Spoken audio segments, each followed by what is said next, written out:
Bueno, hay un tema de vinculación de líneas móviles y para ello tenemos una entrevista vía Zoom con Ricardo Castañeda, es el director de la política regulatoria de la Comisión Reguladora de Telecomunicaciones. Es un tema que involucra a millones de personas y por eso le damos la bienvenida. Muy buenos días, ¿cómo está? Buenos ¿Qué días. tal? ¿Qué tal? Buenos días, Anaí y Mario. Qué gusto saludarles y un saludo para toda la audiencia en Guadalajara. Gracias. Encantado de platicar con ustedes. Gracias por atender, Ricardo, pues esta comunicación. Platíquenos en qué consiste, a quién involucra, qué hay que hacer. Involucra a todas aquellas personas que tengamos una línea telefónica móvil, ya sea como personas físicas o como empresas o personas morales que tengamos contratado este servicio. Tiene que realizarse este proceso de vinculación de líneas telefónicas. ¿En qué consiste? Básicamente consiste en vincular el número telefónico con la persona o titular de la línea telefónica, con su nombre o su razón social, y en el caso de personas físicas con la CURP, la clave única de registro poblacional, de manera tal que el universo de líneas telefónicas pues esté vinculada precisamente a una persona o a un responsable. Hay que destacar que alrededor del 85% del total de líneas telefónicas que funcionan en nuestro país son en modalidad de prepago, donde básicamente pues basta con comprar un chip, pagarlo, cargarle cierto crédito y poder utilizar el servicio sin ningún otro requisito adicional. Desgraciadamente, esta facilidad en el acceso al servicio bajo el anonimato, pues ha sido aprovechado por personas malintencionadas que pues cometen algún tipo de fraude o extorsión apoyados en este servicio. Entonces, al eliminar esta capa de anonimato y tener ya vinculada nuestra línea telefónica con el nombre, pues ya será mucho más fácil en caso necesario de que haya una investigación en curso relacionada con la investigación de algún delito, pues que las autoridades tengan esta importante pieza de información para llevar a cabo su investigación de manera más eficaz. Y con ello, pues todos tengamos mayor seguridad y confianza en el uso de nuestro servicio telefónico. Entonces, de esta manera, las personas podrán, digamos, estar de algún modo más seguras en cuanto a los temas de extorsión, que sabemos que en los últimos meses y años también se han disparado en todas partes. Así es, Ana. Es una pieza de varias, digamos, no es la panacea, no es la solución definitiva a esta problemática, pero sí es una de las piezas en las cuales estamos trabajando diversas autoridades, en este caso la Comisión Reguladora de Telecomunicaciones como la responsable de establecer regulación para quienes prestan estos servicios, pues estamos trabajando en este primer paso, por decirlo así, de vincular las líneas telefónicas con los nombres, pero además estamos trabajando en otras medidas también correlacionadas con la seguridad de las personas. Por ejemplo, el bloqueo de llamadas que se hacen desde centros de reclusión o el spam telefónico, etcétera. Esto evidentemente en coordinación y en concordancia con las propias acciones que en materia de seguridad pública realizan nuestras autoridades en la materia. Sí, Ricardo, hay una campaña nacional en donde encabeza Omar García Harfuch el combate a la extorsión debido a que ha sido el único delito que pues se ha salido de las manos en términos generales debido a cómo azota la delincuencia desde precisamente los penales o las prisiones. Una pregunta, ¿quién tiene acceso a esta información en el gobierno? Porque evidentemente hay pues una desconfianza de qué se va a hacer con la información o los datos personales. Muy importante, Mario, tu pregunta. Este proceso se realiza ante nuestros operadores. Hay que recordar que hoy por hoy los operadores pues ya cuentan con parte de información de sus usuarios, particularmente los que tenemos, por ejemplo, una línea telefónica en esquema de contrato o de pospago, ¿no? Donde tiene nuestro nombre, evidentemente, incluso nuestros datos bancarios para llevar a cabo el cobro de los servicios o nuestro domicilio para hacernos llegar nuestras facturas o nuestros recibos, ¿no? Entonces, de lo que se trata es, digamos, de completar la información faltante que les hace falta a los operadores, en este caso básicamente a las de prepago, para que pues se tenga ya el universo de los usuarios. Toda esta base de datos queda bajo resguardo y en posesión de nuestros operadores, no del gobierno. Y hay medios ya, digamos, establecidos legalmente para que los operadores, por un lado, hagan una disposición y uso responsable de esta información. Hay una ley que es la ley de protección de datos personales en posesión de particulares, que esta ley es la que tienen que observar todos los particulares que tengan datos de las personas. Y por otro lado, también están las leyes en materia de seguridad pública que ya disponen cuáles son los mecanismos legales bajo los cuales una autoridad competente, bajo previo mandato judicial, pueda requerir a los operadores, a los particulares, alguna información relacionada con una investigación. Es decir, no se trata de un acceso irrestricto a la información, sino únicamente previo mandato judicial y por autoridades competentes previamente definidas. Entonces, los operadores serán responsables de tener resguardo seguro de nuestra información. Muy bien, entonces, ¿existirá también un periodo para que las y los ciudadanos puedan hacer esta vinculación? Si es así, ¿nos pudiera señalar pues más o menos cuál va a ser este tiempo esperado para las personas? Claro que sí, con mucho gusto. Formalmente, digamos, el banderazo de salida es el día de mañana. Mañana empieza a abrirse, por así decirlo, la ventana para que se pueda llevar a cabo el registro de nuestras líneas telefónicas. Vamos los usuarios a empezar a recibir al menos una vez por semana un SMS, un mensaje que proviene de nuestro operador.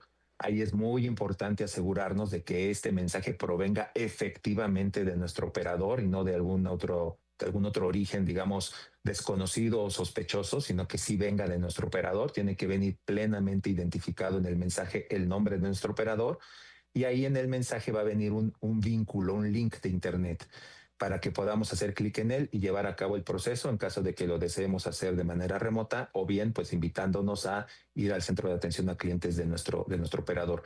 Y este proceso va a estar abierto básicamente todo este primer semestre del año, hasta finales de junio básicamente. Después de ese plazo, pues lo que ocurriría en caso de que no llevemos a cabo a tiempo la vinculación de nuestra línea es que vamos a sufrir la suspensión temporal de los servicios de nuestra línea. No vamos a perder nuestro número telefónico, ni nuestro saldo, ni nos van a cancelar nuestro contrato. Simplemente se pondrán en pausa los servicios hasta en tanto llevemos a cabo la vinculación de la línea telefónica. Y en ese caso, pues el teléfono solamente será útil para recibir las alertas de emergencia, para llevar a cabo llamadas de emergencia o para comunicarnos al centro de atención a clientes de nuestro operador para llevar a cabo el proceso de vinculación. Ricardo, recuérdenos, con base en la última encuesta que hacen ustedes anualmente, ¿cuántos mexicanos tienen dispositivos y qué periodo correría a partir de agosto para que rectifiquen y vinculen? Actualmente tenemos alrededor de 158 millones de líneas telefónicas, es decir, hay más líneas que habitantes, hay muchas personas que tienen 2 dispositivos o incluso más. Entonces, pues sí es una cantidad importante de líneas telefónicas que hay en nuestro país. Y el límite, digamos, a partir de julio, pues ya no tendría, digamos, forma de continuar con un servicio que no lo tiene y que no lo ha logrado vincular dentro del plazo. Creemos que hay un plazo bastante amplio, es básicamente todo este primer semestre, para que llevemos todos a tiempo este proceso. No vincula, definitivamente no podrá acceder a la comunicación. Así es, únicamente las líneas quedarán habilitadas para recibir alertas de emergencia, realizar llamadas de emergencia o comunicarnos a nuestro operador hasta en tanto no realicemos el proceso de vinculación. Entonces sí es muy importante que lo hagamos dentro del plazo establecido, que básicamente, reitero, son estos primeros 6 meses. Algo que me parece importante es las personas que acudan a un centro de telefonía y quieran adquirir un nuevo dispositivo, evidentemente deben de estar o tener conocimiento que le van a requerir estos datos para que no sientan una agresión de estás invadiendo mi vida personal. Es correcto. A partir básicamente del día de mañana, si yo voy y quiero adquirir una nueva línea telefónica, ya desde inicio, desde arranque, ya debe estar vinculada.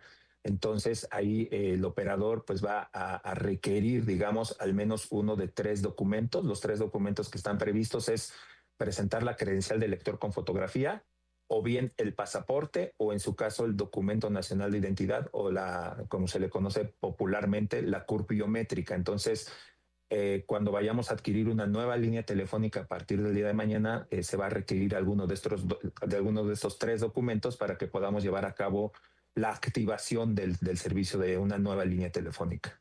Muy bien, entonces en caso de que alguna persona no realice esta vinculación y se le suspenda pues temporalmente su línea telefónica, ¿cuáles son los pasos a seguir? Es decir, ¿cuántos días quizá estará deshabilitada su comunicación al 100%? Pues permanecerá deshabilitada hasta en tanto no realice la vinculación. Hay una cuestión que le denominan el ciclo de vida de las líneas telefónicas. Por ejemplo, cuando alguien adquiere un chip y le deja de comprar crédito, ¿no? En la modalidad de prepago, y pasa pues un tiempo, vamos a decirlo, más o menos de 3 meses, pues básicamente se pierde el número. Se cancela ese número de manera tal que el operador pueda reasignar ese número pues a un nuevo cliente. Entonces, cada operador tiene diferentes, digamos, políticas respecto al ciclo de vida de la línea. Si no realizamos el proceso de vinculación, hablando del esquema de prepago, pues podemos esperar un comportamiento similar a como hoy ocurre cuando pues ya no se le pone saldo a un chip y después de cierto tiempo pues se pierde el número, por así decirlo. En el caso del contrato, si tenemos una línea bajo contrato, pues estaremos obligados a cumplir con el contrato, pagar mensualmente los servicios, aunque no podamos acceder a ellos porque no vinculamos nuestra línea. Es como si tuviéramos un contrato telefónico, apagamos el teléfono y lo guardamos en un cajón, pues eso no nos quita la responsabilidad de seguir pagando mes a mes los servicios que tenemos contratados cuando se trata de un contrato, digamos, a cierto plazo, a 12 meses, por ejemplo, 18 meses, dependiendo la modalidad, pero pues básicamente no nos quita la responsabilidad ante nuestro operador pues de pagar nuestra línea telefónica a pesar de que pues la tengamos deshabilitada por el hecho de que nosotros como consumidores, como usuarios, pues no llevamos a tiempo la vinculación de la línea telefónica. Oiga, Ricardo, sabemos que la delincuencia se las ingenia de una y de otra forma para afectar a la población. Vemos centros o plazas de la comunicación donde pues allí también operan parte de los grupos delincuenciales. ¿Hay alguna manera, esa es la pregunta, hay alguna manera de que se las ingenien para estar vendiendo líneas telefónicas sin necesidad de registrar estos datos que obliga ya la legislación? No hay espacio para ello. De entrada, las líneas están, vamos a decirlo así, suspendidas o desactivadas hasta que no se lleve a cabo el proceso de vinculación.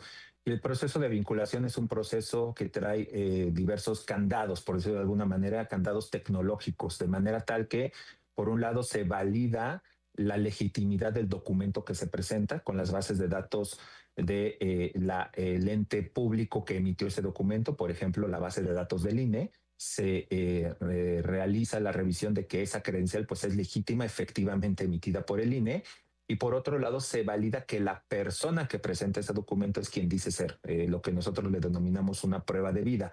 Es un proceso muy parecido, como tal vez muchas personas ya lo hayan realizado. Por ejemplo, cuando adquirimos una cuenta de banco de estos bancos que son 100% digitales, ¿no? Que hacemos, creamos una cuenta de banco directamente desde nuestro celular, donde presentamos nuestra credencial o nuestro pasaporte, nos escanean el rostro para verificar que seamos quienes decimos ser y con eso pues ya tenemos una cuenta de banco válida. Es un proceso muy parecido, con procesos tecnológicos ya avanzados, ya muy estandarizados para pues validar, digamos, la personalidad de quien está realizando un trámite, en este caso frente a un teléfono, ¿no? En el otro caso presencial, pues no hay, digamos, tema, ¿no? Porque se acude personalmente a hacer el trámite.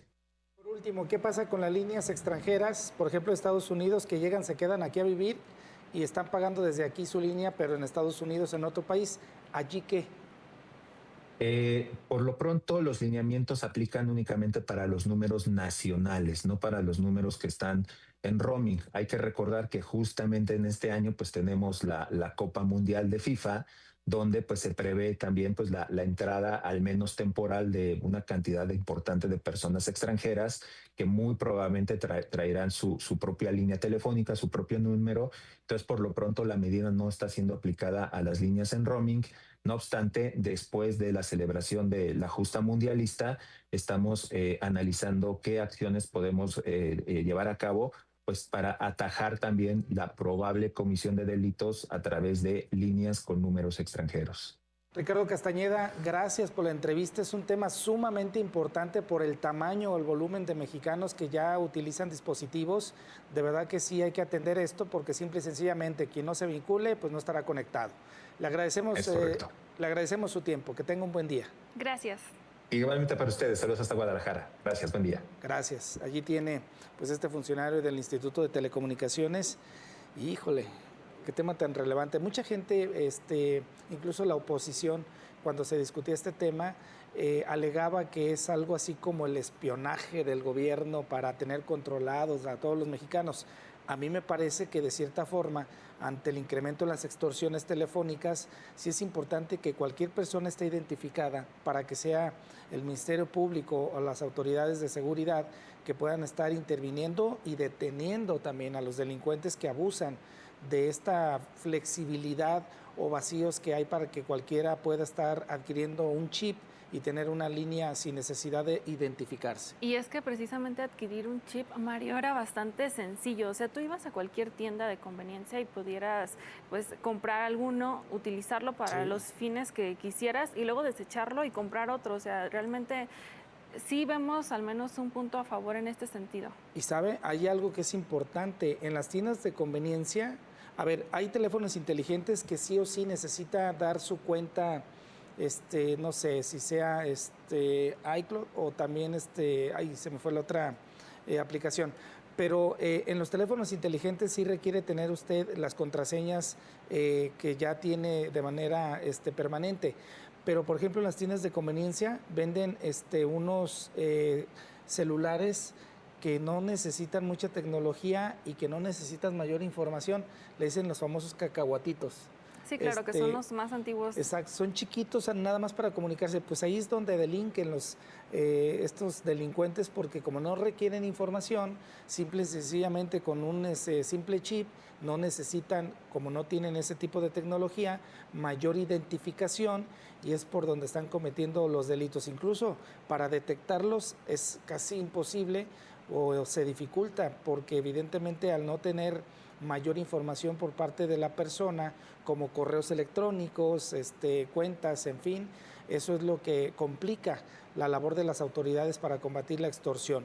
Le insisto, la extorsión es un delito que se ha incrementado a pesar incluso de la campaña nacional que comenzó en julio pasado, en julio de 2025. La presidenta luego pidió una reforma al Congreso de la Unión. Ya es un delito que se persigue de oficio, que no se necesita una averiguación previa, una carpeta de investigación, y es por eso que me parece que de cierta manera sí es positiva esta regulación, aunque por otra parte, cuidado, ahí les encargamos que las bases de datos sean bien protegidas, porque recientemente hubo un hackeo a los sistemas informáticos del SAT y del IMSS Bienestar, entre otros gobiernos estatales. La pregunta es, si no van a tener el cuidado de estar vigilando las bases de datos, pues qué miedo, ¿no? Porque nuestra información va a estar circulando en la red como pan caliente. No, información que es bastante personal. Hablamos de una CURP, un INE, que donde vienen sí, claro, y donde vienen tu dirección, toda tu información, o sea, absolutamente las personas pueden acceder a todos tus datos, y creo que sí es importante que haya una garantía de seguridad, al menos en la protección de los datos personales de las y los mexicanos que utilizan una línea telefónica aquí en el territorio. 2027, tiempo suficiente para conocer si esto es efectivo para que reduzcan las extorsiones. Si las extorsiones no reducen, no, pues gracias por su apoyo, gracias por su iniciativa, porque evidentemente ese es el objetivo. Si las extorsiones telefónicas continúan desde los penales, que es donde dicen que hay el 70% de las extorsiones, pues gracias, pero creo que será un fracaso esta nueva disposición. Por lo pronto, a partir de mañana, vincule su teléfono. Si no sabe, vaya a su telefonía, a su empresa telefónica, para que lo asesoren y le digan cómo pues ya dar toda la información y que esté totalmente conectado usted con su celular. Creo que en nuestro caso no le va a haber problema porque los teléfonos inteligentes sí le piden todo ese tipo de información, incluso imágenes y todo, para Sí, claro. poderlo dar de alta. Sí, datos y demás que ya forman parte, digamos, del registro del teléfono celular. Pero bueno, ya veremos qué tal avanza esta iniciativa. 150 millones de líneas telefónicas, somos 135 más o menos millones de mexicanos. Allí es cuando decía que entre empresas o corporativos y personas que a veces tienen 2 o 3 para que no me los cachen por ahí haciendo llamadas o viendo cosas que no deben, es por eso que es la diferencia entre las personas o los mexicanos y los números de celular. Ya actualmente un niño de 5 años ya trae un dispositivo, ¿eh? Sí, claro, y lo puede usar de una manera increíble y pues bueno, ya veremos qué sucede, ¿verdad? Es momento de continuar con más temas locales también y de conocer lo que ocurrió esta madrugada de jueves en Las Voces de la Noche.